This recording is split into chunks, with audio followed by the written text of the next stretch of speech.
मैंने चश्मा उतार दूं, चश्मे का वेट होगा। थैंक गॉड आप इन्हें टाइमली ट्रीटमेंट के लिए ले आए। हानिया PTSD का शिकार है और she is carrying massive anger. और इस तरह के जो पेशेंट्स होते हैं वो आगे चलकर बहुत खतरनाक हो सकते हैं। But Dr. Sahiba, she's just quiet and she seems harmless. Harmless? No doctor साहिबा, वो हार्मलेस नहीं, बहुत खतरनाक है। आप चाहें तो उसको हम मेंटल हॉस्पिटल में, पिरापर वाले, हैदराबाद वाले में एडमिट करवा सकते हैं। वो है ना जिड्डू बंदर, उसमें डाल देंगे हम उसको। देखिए आप उसको हल्का मत लें, वो तो नॉर्मल हालात में मुझे इतना बुली करती है, इतना कापी करती है। अब सोचे कि जब वो पागल हो जाएगी तो मेरा क्या करेगी। अब ये चेहरा देख रही है, this is the money maker. मेरा नाम बोबो है और इस चेहरे की वजह से, इस हुस्न की वजह से हमारा घर चलता है। ये लोग खाते हैं पीते हैं मेरी वजह से। अगर हानिया ने झपटा मार दिया और मेरा फैस खराब कर दिया तो कौन जवाब देगा? आप देंगे जवाब? कैसे खाएंगे ये बच्चे? Please ignore. जी जी, मुझे लग रहा है कि जो उनकी सराउंडिंग्स हैं वो काफी फेवरेबल हैं, तो इसी वजह से वो अब तक इतनी काम है। लेकिन फिर भी कितने सेशंस लगेंगे? मेरे ख्याल से एटलीस्ट इनके 15 सेशंस तो होने चाहिए। Okay. So, any advice? बिल्कुल, बस उनको ज्यादा से ज्यादा खुश रखें और कोशिश करें कि गुस्सा ना आने दें, ये बहुत जरूरी है। डॉक्टर साहब हम कैसे कोशिश करें कि उनको गुस्सा ना आए, खुश रखें? अरे भाई इंसान को तो खुद कंट्रोल होना चाहिए ना अपने आप पे कि गुस्सा ना आए, खुश रहें। हमने क्या कोई दुकान खोली हुई है खुशियों की? I think we should leave now. ठीक है, thank you. Excuse me doctor साहब, मुझे भी ना एक सवाल पूछना है। वो मेरा वेट ना बहुत कम आया है, तो आप कुछ टिप्स दे सकती हैं कि मैं गेन कर लूँ, मेरी सेहत खराब नहीं हो बस। जी, आप किसी न्यूट्रिशनिस्ट से कंसल्ट करें, ठीक है? तो आप कोई हेल्प नहीं कर सकती? मैं बता सकती हूँ, लेकिन बेहतर होगा कि आप किसी न्यूट्रिशनिस्ट के पास जाएं, ठीक है? और मेरी PA बार हैं, आप उनसे कंसल्ट कर लें, वो आपको कुछ मेडिसिन्स, कुछ सजेशंस दे देंगी। हाँ हाँ चलो आप चलते हैं फिर, बहुत कमजोरी हो रही है। आए दरवाजा तो खोलो मेरे लिए।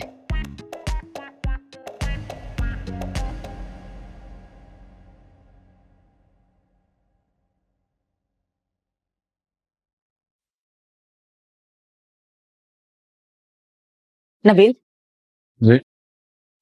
एक मिनट, गाड़ी में सीट बेल्ट है? नहीं, टूट गई है। तो फिर एक काम करो, किरियाने की दुकान पे रोकना, हमें रस्सी लेनी होगी। क्यों? इसको रस्सी से गाड़ी में बांध के लेके जाएंगे। देख नहीं रहे कितनी डेंजरस हो गई है? मुझे बहुत डर लग रहा है। इसको बांध के ही लेके जाएंगे। हाँ हाँ ले लेंगे। मुझे कुछ मत करना, मैं तुम्हारी बहन और सगी सिस्टर हूँ।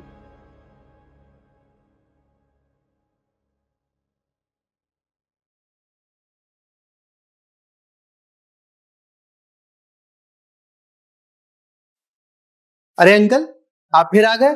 खैरियत तो है? सुबह भी आए थे। सर मुझे डॉक्टर अकील साहब से मिलना है। अकील साहब तो आए थे, किसी काम से निकल गए। ठीक है, मैं उनका इंतजार कर लेता हूँ जनाब। मालूम नहीं वो क्लिनिक वापस आएंगे या वहीं से घर चले जाएंगे। लेकिन जनाब मेरा उनसे मिलना बेहद जरूरी है। अरे अंकल, खैरियत तो है? कहीं आपकी बेटी ने पंखे से लटक कर खुदकुशी तो नहीं कर ली है? उसकी हालत अच्छी नहीं है, उसे डॉक्टर साहब से मिलना बेहद जरूरी है, वरना वो मर जाएगी। अल्लाह ना करे अंकल, आप हौसला रखें। मेरा हौसला साथ छोड़ता जा रहा है, प्लीज मेहरबानी होगी बेटा। अच्छा आप रोए नहीं, हौसला रखें। मैं अकील भाई साहब की फोन पर बात करवाता हूँ।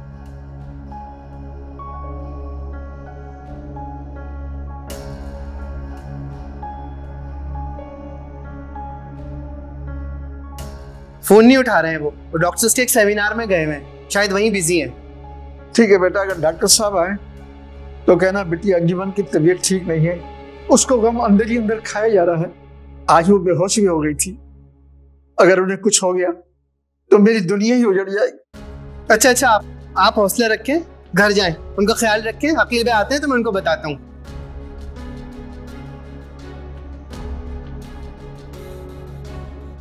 ऐसे 8-10 इश्क तो मैंने भी किए हैं, पता नहीं, मुझे तो बुखार तक नहीं हुआ।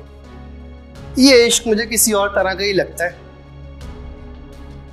कहानी कुछ और ही है।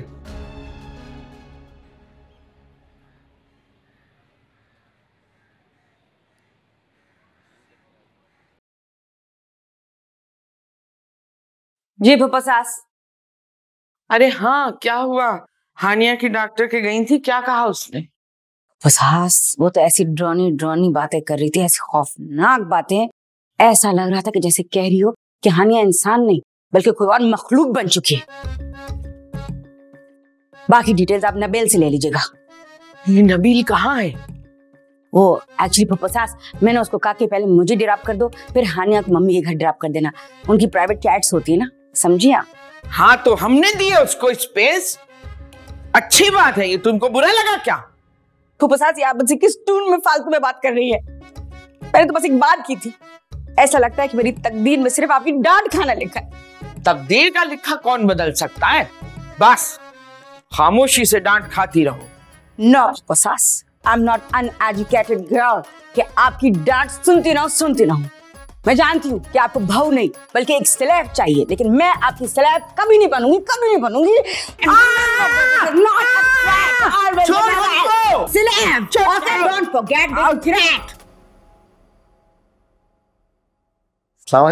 वालेकुम सलाम। पासपोर्ट लाए हो क्या? जी बंटो जी, पासपोर्ट तो मैं ले आया हूँ, मगर इस पर वीजा क्या आप लगाएंगी? एक जेन्युइन सवाल है। अरे तुम्हारे सफर को बांध रखा है, आप कहीं नहीं जा सकते। अरे मैं तो कभी लाहौर कभी कराची, मेरे तो कदम ही नहीं रुकते, कभी यहाँ कभी वहाँ कभी। अरे पैरों से ज्यादा तो तुम्हारी जबान चलती है। एक बात है, अगर तुम मर्द ना होते ना तो पक्की औरत होते। अरे मैं समंदर पार सफर की बात कर रही हूँ। ओवरसीज। सारी रात अमल करेंगे, फिर तुम्हारे रास्ते खुल जाएंगे, जहां मर्जी जाना तुम। अपना वादा याद है ना तुम्हें? अरे अम्मा से तो मैं इतनी नफरत करता हूँ कि उनके खिलाफ मैं किसी के साथ भी मिल जाऊंगा। आप लोग तो फिर भी मेरे बहुत काम आ रहे हैं। अच्छा, जो काम हमने तुम्हें बताया है वो तुम कर लोगे? हाँ मैं कर दूंगा, मगर मैं खुल के सामने नहीं आ सकता। असल में वो महविश बेगम गुस्सा हो जाती है ना। याद रखना, तुम्हारी जिंदगी ना कुत्तों जैसी होगी। अब और होनी रह गई है क्या? अब जाओ यहाँ से। ठीक है, थैंक यू। हाँ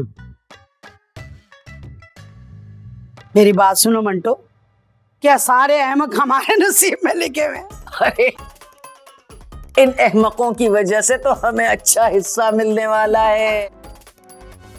ची पटाख दम पुख्त कड़ीदा हुड़ल हुड़क चंबा, ची पटाख दम पुख्त कड़ीदा हुड़ल हुड़क चंबा, शक शंबा। कहकशां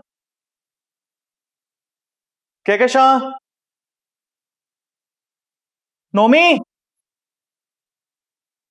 अस्सलामुअलैकुम अकील भाई। कोई आया क्या?